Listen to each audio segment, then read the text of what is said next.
Hello, welcome to episode 166 of the Book Binge, another top 10 video, this time covering more classics that I really want to read. Most of these books I own. One of them I do not yet, but there's always the chance that 2 days ago in the book haul, if you happen to watch that video, that book actually appears in the book haul, because I'm only realizing today when I'm recording this video that I haven't bought it yet. But either way, most of the books in this video, I do in fact own, and I'm excited to cover several of the classics that I want to read. But you may have noticed that I just said more classics. This is because a few months back I did do 10 classics I most want to read. So if you haven't checked out that video, you don't know 10 of the classics that I most want to read, so you should probably check that out. Although there might be one or two books on that list that I have in fact read by this point. Either way, I'm just going to quit the preamble here and jump straight into the video. I do have a quick honorable mention for you guys. That is going to be talking about this absolute behemoth of a collection, William Shakespeare, the complete works.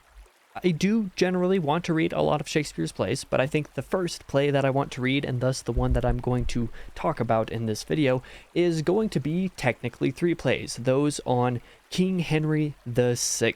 This is most representative, as I said, of my desire to read all of Shakespeare's work, but since the three plays of King Henry VI were his first three written, or rather published/performed, I do want to check them out first. So who knows if I'll do those in bulk, maybe I'll do them one at a time over a larger space of time, but I do want to read all three of these plays. If you have read the three plays of King Henry VI, let me know how they are in comparison to the general Shakespeare tradition, or perhaps the general reception that he sees elsewhere. I know he has many classics such as Hamlet, one that I'm really wanting to read because I watched an adaptation of it while technically reading alongside it back in high school that I really enjoyed. Certain people consider Romeo and Juliet overrated, but I think it's a classic just general story-wise. But there are other Shakespeare plays as well that I'm really interested in reading. Let me know how King Henry VI lines up in accordance to all of those. But on to the actual list itself, I have 10, hopefully all fantastic books. I know one or two of them are pretty decent. Let's first talk about V by Thomas Pynchon. Yes, that is literally the title of the book, is just V. I know not too much about this one, but it might be one of the more approachable Pynchon books for me, especially since I read not too long ago The Crying of Lot 49, arguably Pynchon's most approachable book for a new reader, but I was told that after I enjoyed that book as much as I did, and surprisingly so, that V is probably the best place to go next, and thus that is probably where I am going to go next. Apparently it's got some mystery in it, it's got some put the pieces together elements to it, a lot of mystery, and that's pretty interesting. I haven't read a whole lot of more mystery style stuff, but the mystery stuff that I have read has been largely pretty solid. Here's hoping that V stands up.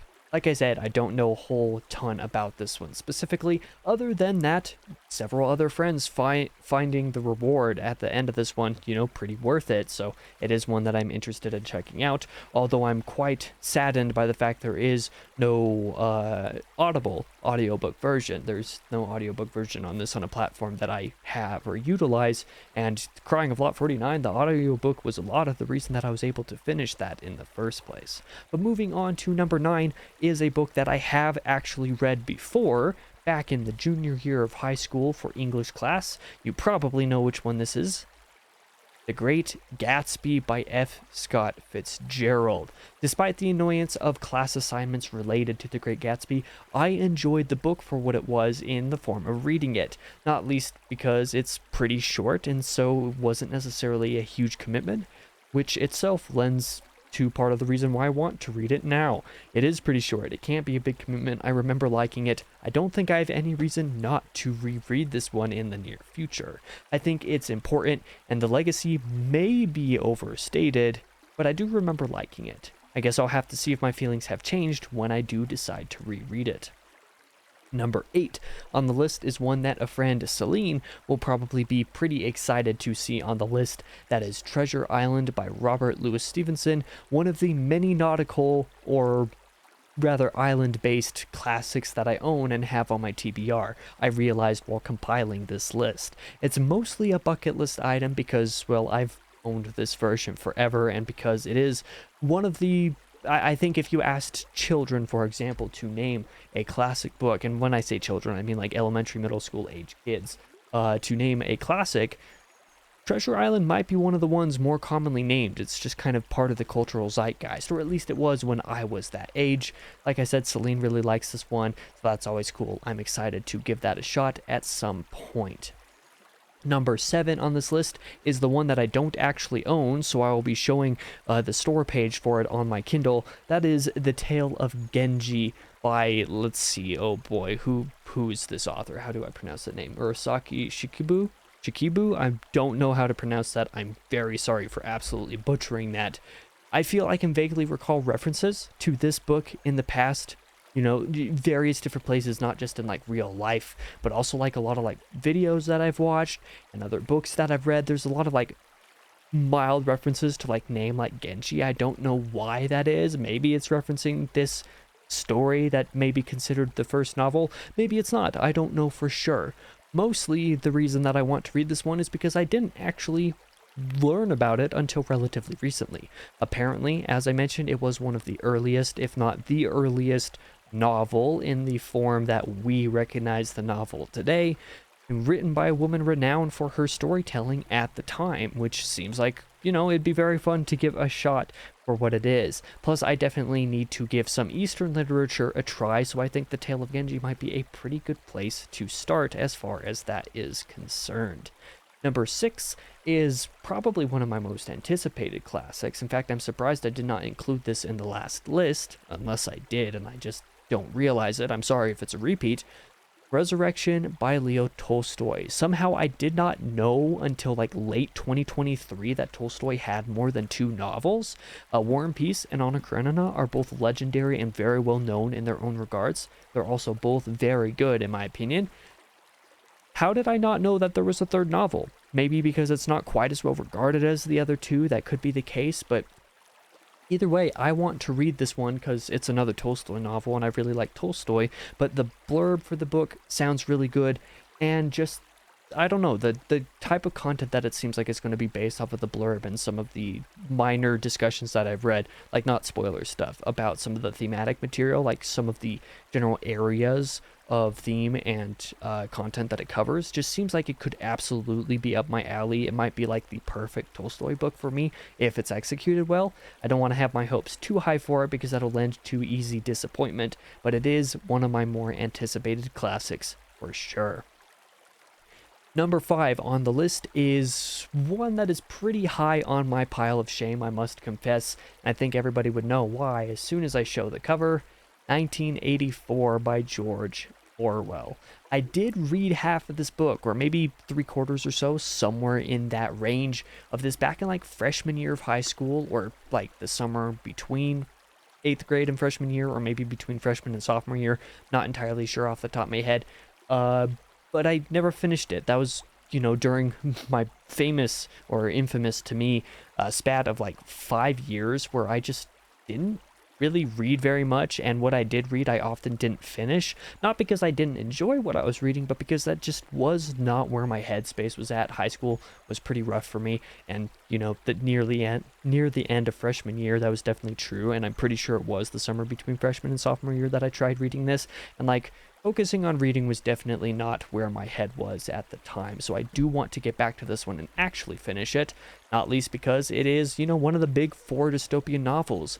I definitely want to fix my blind spot on this one and actually experience it in full and have a more full opinion on it. I also really love Animal Farm by the same author and don't remember disliking what I read of 1984, just like I said at the time. So I do need to go back and finish this one.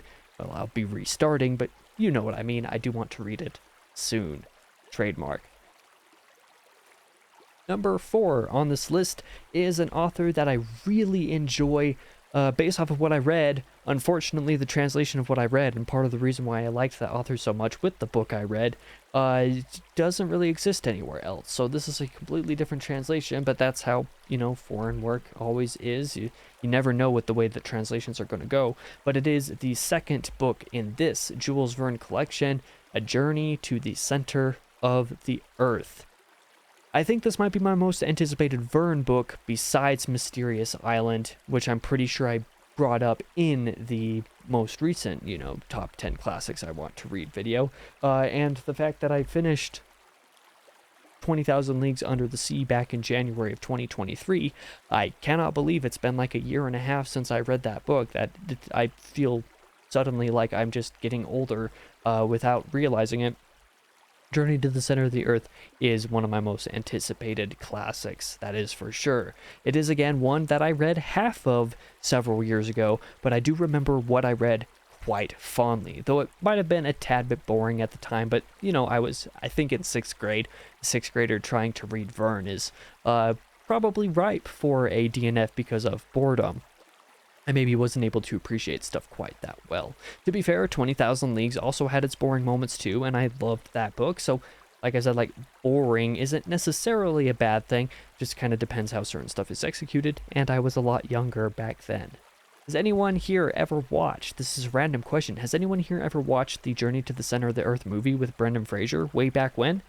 I love that movie. It is a lot of the reason why my interest developed for Verne in the first place. It's the main reason Verne is, part of my personal, childhood, really. Definitely one of my favorite movies growing up. And I loved it not because it was an adaptation of the book directly, but because it was based on the concept, but had its own story that featured the book in its sort of meta way. It was just so well executed, in my personal opinion. I really love that movie, and I want to journey into this book sometime sooner than later and experience it as it is in full, for sure. Now, we crack into the top 3 of top 10 more classics that I want to read, and all of these are ginormous ones. I'm staring at this pile, and oh boy, is it kind of intimidating, to be honest. All of 3 of these have a reputation, some sort of strong reputation behind them. The first one, number 3 on the list, Moby Dick by Herman Melville. This is also kind of one of those bucket list books, one of those books that you just kind of want to read because everyone knows what it is, everyone's heard of it, but you don't really necessarily know that many people who have actually read it in full, so it's one that I do want to give a shot. I give this book often both looks of anticipation and of abject fear. The first and final thirds of Moby Dick have the reputation of being regarded by a lot of people as potentially the greatest American novel, as some people have said it. And then the middle third usually is spoken of very poorly because it is just a lot of whale anatomy. Who knows how good or bad that could be? But knowing my reputation with reading classics, maybe I would totally be into it. I have no idea. Maybe I would, maybe I won't. I have no way of knowing until I read it. Either way, I still want to read it, but this one might be more of a someday trademark kind of a thing rather than, being more up front on the list, kind of like a lot of these other books are. Like I said, I still kind of look at this one apprehensively a lot. Number 2 is a book that I meant to read back in 2023, the middle of it, for a read-along that I just did not have the chance or the time to join, but one I desperately want to make up for and give a shot. Don Quixote by Cervantes. Both for the satire and for the experience of reading the book, this one seems like a masterpiece that I would either love or hate, and that really entices me for one reason or another. Rarely do I have a desire to read books for the journey primarily. This is definitely one of those books. And I know that the first half of the book was, written and completed the way that it was, and then the second half was kind of like a sort of sequel that was written 10 years later or however much later after the first part was. So I know that the two have very different tones, but are both satirical in their own aspects. I'm interested to see what goes on with that, but I do really want to get back to this book and give it a shot because most of the people I think I know who have read it really like it. And I've been known to really enjoy some good satire, but I mainly just want to read it for the kind of adventure of it. I think it would be just fun and funny. I don't read very many funny books often, so I do want to read Don Quixote. Number 1 is probably the one with the most controversial reputation of everything on this list, and probably anything on the 3 lists that I've made for classics that I want to read so far, or rather, lists that I've composed, because the first video came out months ago, this one is coming out now, and then I have another one that I'm going to do later in the year, probably, maybe next year, who knows. Atlas Shrugged by Ayn Rand. I can't quite say why this is number one on the list, but for some reason it is. Even when people talk about there being stuff like a 50 or a 60-page speech in the middle of the book that, runs long and is kind of dry, I never find myself not wanting to read this, even when people talk about the horrors of the philosophy, or the horrors of the 60-page speech, as I mentioned, or the horrors of anything else that Ayn Rand may have included, or, gotten a little overzealous about with Atlas Shrugged. I never, ever find myself not wanting to read it. I just continually look at it and be like, I want to read you someday.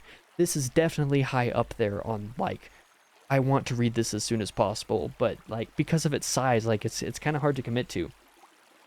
Even in this mass market paperback, which, to be fair, that text in here is absolutely tiny. This thing has nearly 1,100 pages, and that is no small amount of pages for a book. Hard to commit to that sometimes. Maybe I'll get to it here in a couple of years. It seems like every year I read one or two of these books that are absolutely massive and classics. Maybe this will be one that I get to here in the next couple years. Maybe it'll take me a while to get to, but all I know is that this is one that I really, really want to get to. I see myself enjoying this one immensely for some reason. Here's hoping that when I do get around to it, that it definitely satisfies as far as that is concerned. But there you have it. There is the classics list number 2. I hope you enjoyed this. If there's anything that was not included in this list or the original list that I did several months ago that you think should be included for future classics lists that I want to read, give them a shout. There's a chance that some of the books that you have read, for example, that you really like, some of the classics that you have read and really like, I've never even heard of. So if you want to give a shout to some of those, put them in the comments below, and I will definitely give them a look-see. Maybe some of them I have read, maybe some of them I've never heard of, maybe some of them are already on a future list. Who knows? The only way to find out is to give me those lists below. But stay tuned, because like I said, I do have a part 3 of this ready to make anytime as another backup video in the next few months, next several months, maybe early in 2025, who knows. But regardless, I'll be back in the next video. I hope you enjoyed this one, and I hope you stick around to watch the next one, whatever it may be.